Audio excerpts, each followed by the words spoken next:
Welcome to Kirsty TV. My guest today, Stacy Doss, is an incredible woman who has spent the past 4 years fighting a bitter custody battle to keep the rights of her adopted daughter whom she has had since birth. She had to file for bankruptcy after her $1 million of legal fees mounted, and she's here today to share her incredible story. Thank you so much for being here today. Thanks for having me. So let's start at the beginning. You're a single woman and you decided to adopt a child. Yes, I did. It was after many years with my ex-husband of trying to get pregnant.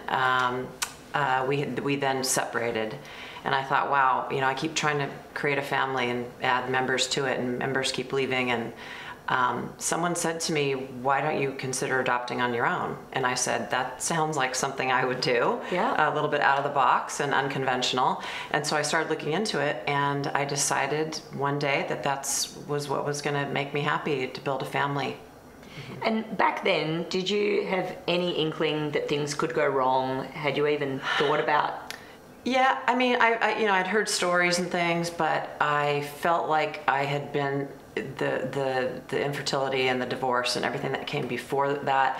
I felt like, gosh, I've been through a lot of tough stuff. I can handle anything. Yeah. I had no idea what was coming, but I knew there could be problems. But I'm not one of those people. I'm sort of leap and the net will appear kind of philosophy. Yeah. So I decided to go ahead and give it a try.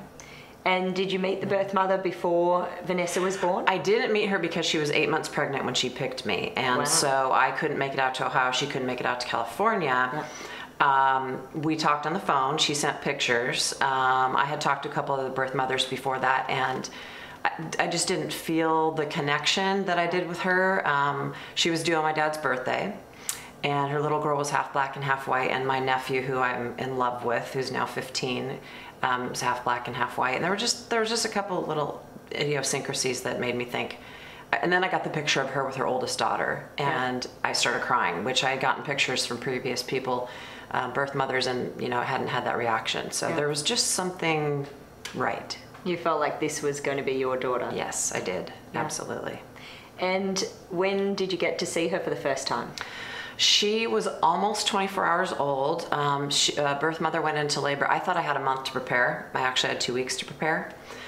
She went into labor early, and she called me, and I thought she was calling me to tell me that she was in labor, because I had gotten an email saying she was in labor from my adoption agency. Yep. And we're talking. How are you pushing? How's it going? And she said, oh, I already had her. It was her fourth child. So I said, oh my gosh. And then it dawned on me, I have a baby in Ohio. I'm in California, and she's alone, and I need to get there. So then the panic started, and the packing and the running around, and my mom was at my house when I got the call, so we both flipped out. My mom said to me, wait, she can't be born yet. I have a hair appointment on Tuesday.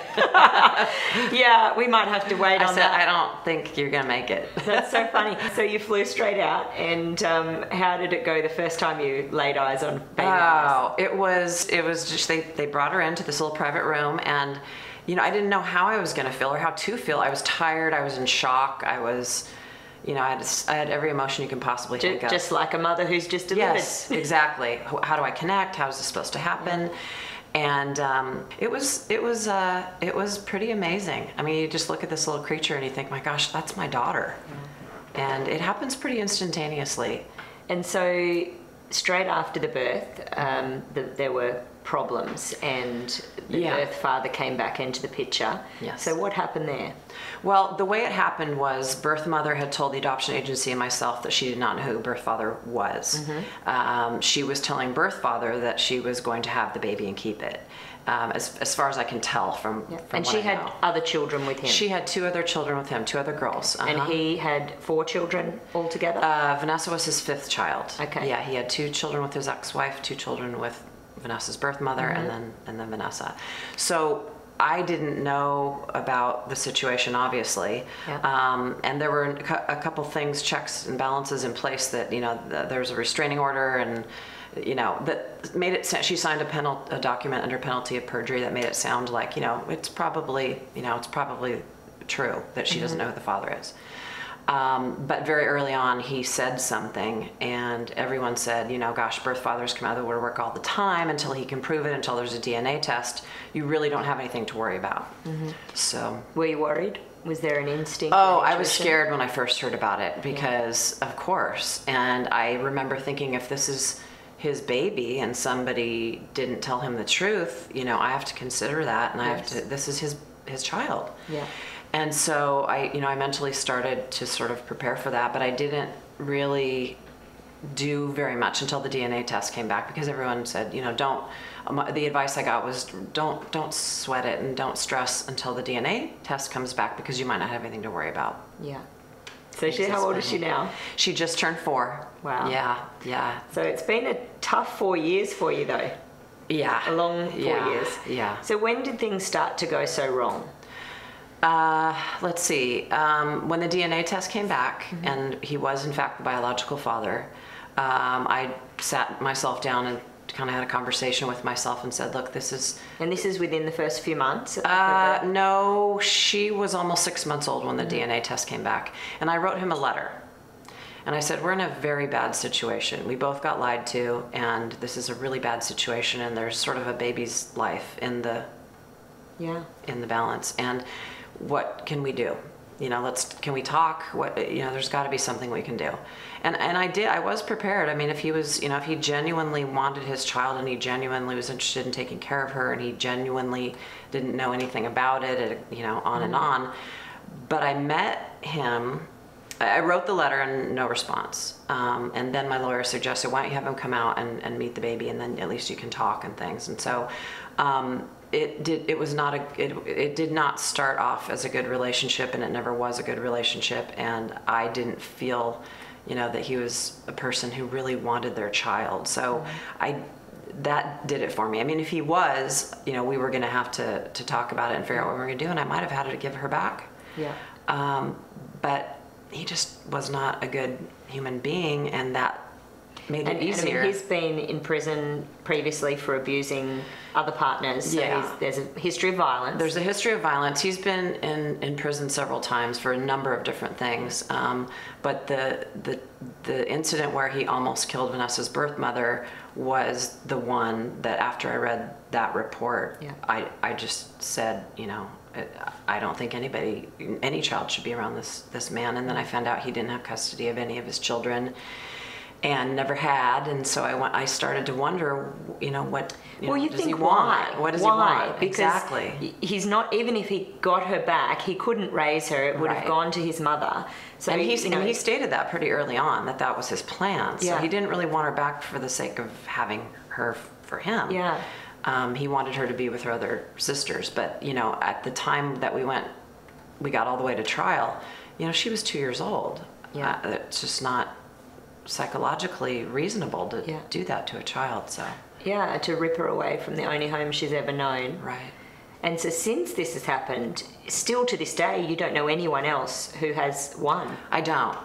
Which is, just sad. It's horrible. And I think the thing that drives me every day and wanting to further Operation Vanessa and go to Washington, D.C. and change laws and tell my story is that it's not right. It's just not right. And these families are completely torn apart, and these children suffer tremendously at the hands of a court system that's just not doing what's right. And the only way that they, that was the thing, as I said, inherently, I can scream and yell and go here and go there and speak here and speak there, but what do we need?